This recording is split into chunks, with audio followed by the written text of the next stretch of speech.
جب قرآن نے کہہ دیا کہ آپ کو پتہ بھی نہیں ہو آپ ملحبت ہو جائیں گے، تو تم کیوں آدر آتے ہو کہ ان کو اس بات کا پتہ نہیں تھا؟ تو کوئی بات نہیں.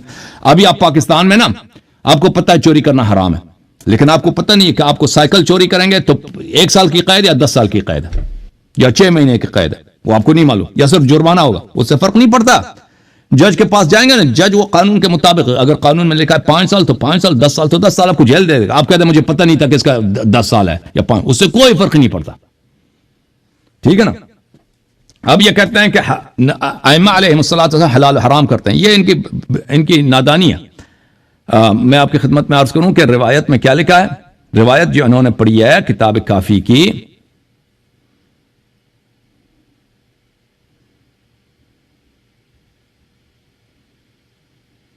میں کتاب کافی کی جو انہوں نے روایت پڑھی ہے وہ دکھا دوں آپ کو.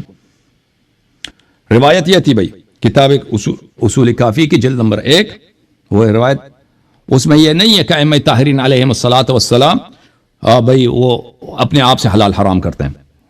کہاں گیا وہ کافی شریف، یہ کافی ہے. یہ روایت ہم نے آپ کو دکھا دیا تھا اسی وقت جب یہ پڑھ رہے تھے. یہ روایت یہ ہے کہ ہم حضرت امام جواد علیہ الصلوۃ والسلام 9ویں امام علیہ السلام کے بارگاہ میں تھے. وہاں پہ شیعوں میں جو اختلافات ہیں، کیونکہ وہ زیدی وغیرہ وہ بھی شیعہ کہلاتے تھے نا، اور ان میں جو اختلافات ہے اسماعیلیہ وغیرہ واقفیہ، ان کے جو اختلافات ہیں یہ بات چلی. فقال یا محمد ان اللہ تبارک و تعالی لم یزل متفردا بوحدانیتہ، اللہ تعالی ازل سے فرد وحدہ لا شریک تھا، وحدہ لا شریک، اس جیسا کوئی نہیں.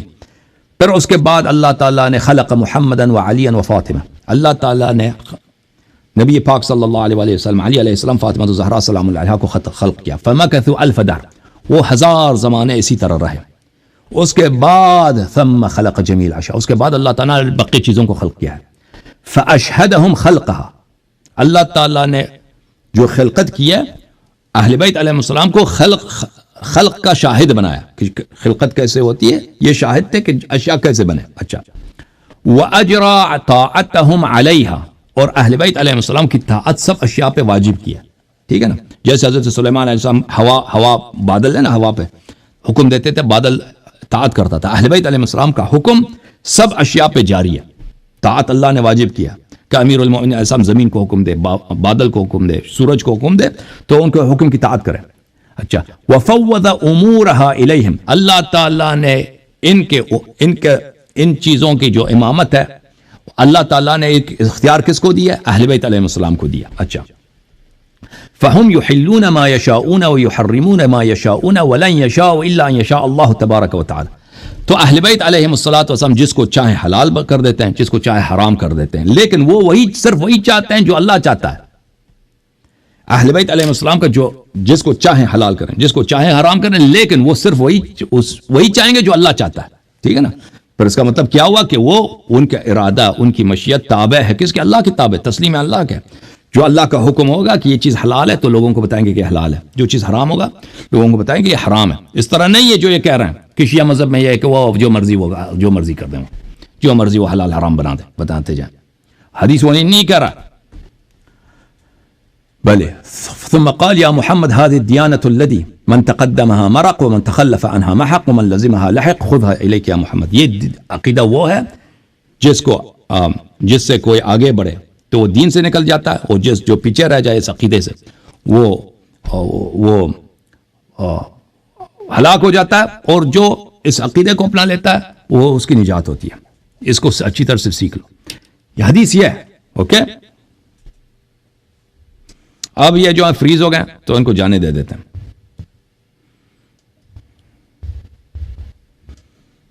اب دیکھتے ہیں کس کی باری ہے بھائی. وہ آ گئے بھائی، آ گئے، وہی آ گئے، علامہ صاحب آ گئے. 3 منٹ پر 3 منٹ 36 سیکنڈ پہ بند ہوا تھا. 3 منٹ 36 سیکنڈ پہ کرو اسے ٹائم کرو. نہیں یار وہ 3:36 ہوا تھا. بس آپ سے بات بہت ہو گئی نا. آپ 5 منٹ بات اس موضوع پہ بھائی صاحب 5 منٹ بات کرو پلیز. نہ میں نے 5 منٹ جواب دینا اپنا، ایسے نہیں مارے. 5 منٹ جواب دے دو بس 20 منٹ. نہ نہیں 5 منٹ بات کرو ختم. یہ اپنا دیکھیں آپ پوری میں بات کروں گا. نہیں آپ اس موضوع پہ 2-3 دفعہ بات کر چکے ہیں بھائی. نہیں میں کر چکا نہیں اچھا پھر میرے گزارش سن لیں آپ، پھر آپ شروع کر لیں. 15 منٹ بات کریں. ہاں جی.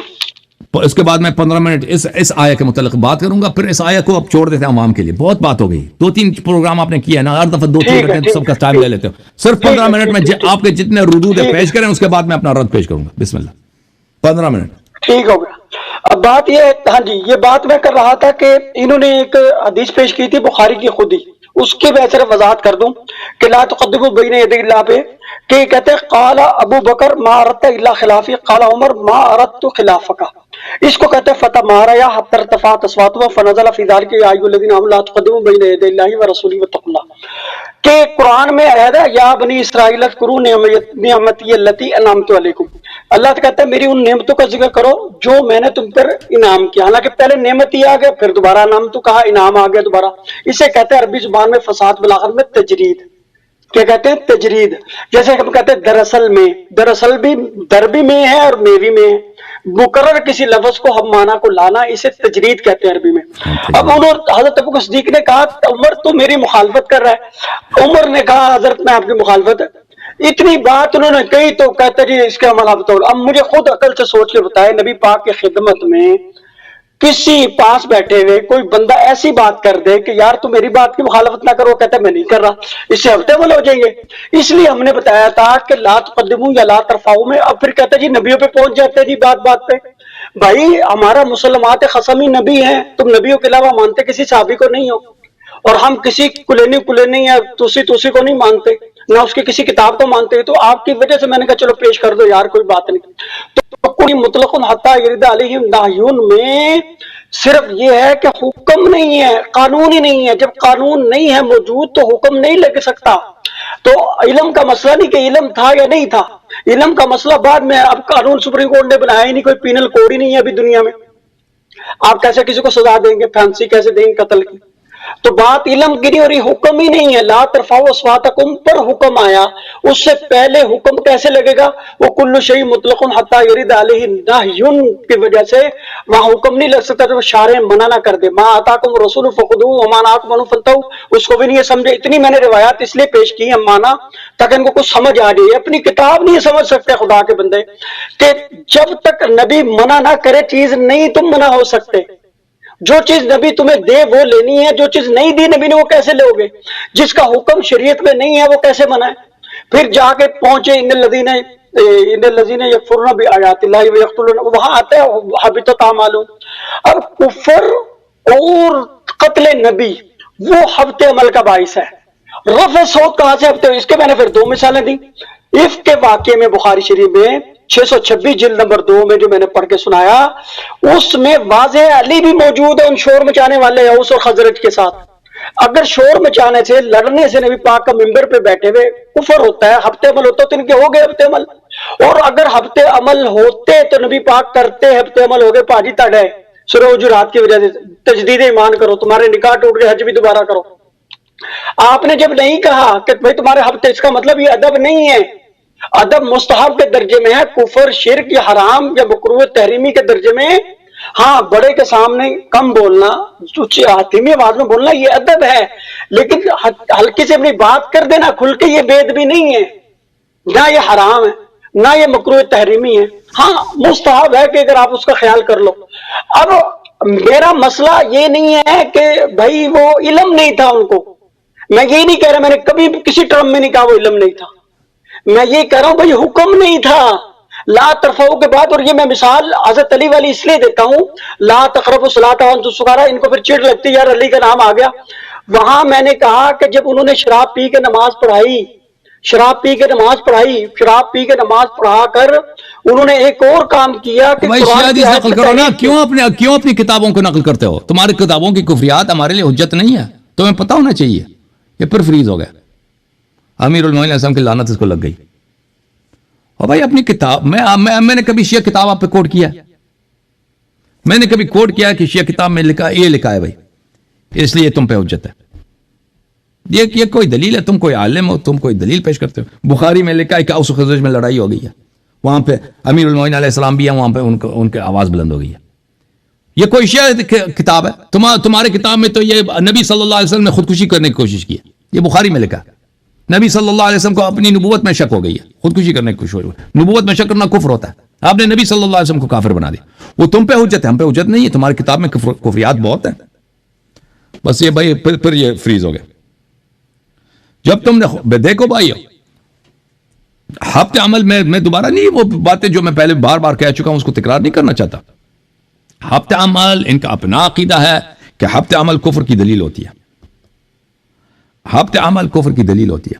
ملاحظہ فرمائیے اعوذ باللہ من الشیطان الرجیم سورۃ المائدہ ومن یکفر بالایمان فقد حبط عمله وهو فی الآخرۃ من الخاسرین ويقول الذين آمنوا هؤلاء الذين أقسموا بالله جهد إيمانهم إنهم لمعكم حبطت أعمالهم فأصبحوا خاسرين يا أيها الذين آمنوا من يرتد منكم عن دينه. یہاں پر بھی وہ منافق جو دل میں کافر ہیں, جو بلے ان کو جن کے ارتداد ہے ان کے عمل حبط ہو گئی ہے. اب ابو بکر عمر کے متعلق کہ بھائی ابو بکر نے عمر سے کہا کہ تم نے میری مخالفت کی, عمر نے کہا کہ تم نے میں نے آپ کی مخالفت نہیں, اس پہ عمل حبط ہو گئے, اس پہ عمل اس لیے کہ تمارا ورفع اصواتہما, یہ بخاری کے الفاظ ہیں. نبی صلی اللہ علیہ وسلم یہ آپس میں گفتگو نہیں تھا, نبی صلی اللہ علیہ وسلم کے بارگاہ میں انہوں نے جھگڑا کیا, آپ آواز بلند کیا تو آیا نازل ہوئی ہے, آیا حبط اعمال نازل ہو گئی, تو ان کا عمل حبط ہو گیا نا. آپ نے جب خود اعتراف کیا, میرے بھائی بار بار کہتے ہیں ان کو پتہ نہیں تھا, ان کو پتہ نہیں تھا, ان کو پتہ نہیں تھا کہ نبی صلی اللہ علیہ وسلم کی عزت کرنی ہوتی ہے, ان کی بے عزتی کفر ہے. پتہ تھا, بخوبی پتہ تھا. پر ان کو یہ بھی پتا ہے کہ کسی بزرگ کے سامنے آواز بلند کرنا, جھگڑا کرنا, یہ اس کی بے حرمتی ہے, یہ ادب کے خلاف, یہ بھی پتا تھا. یہ سب یہ پوری دنیا کو معلوم ہے. تو پھر آپ نہ کہیں کہ بھئی آیا نازل نہیں ہوئی تھی. آیا جب آیا یہ باتیں ان سب کو پتا تھا, آیا نازل ہوئی مذمت کے لیے. ان کی سب مسلمان سمجھ لیں کہ یہ مسلمان نہیں ہے, یہ ان کی ارتداد ہو چکی ہے, ان کا عمل حبط ہو چکا ہے. اوکے, یہ بہت واضح ہے میرے بھائی. اب علامہ صاحب اس موضوع کو بس ختم ہے, بس چھوڑ دیں.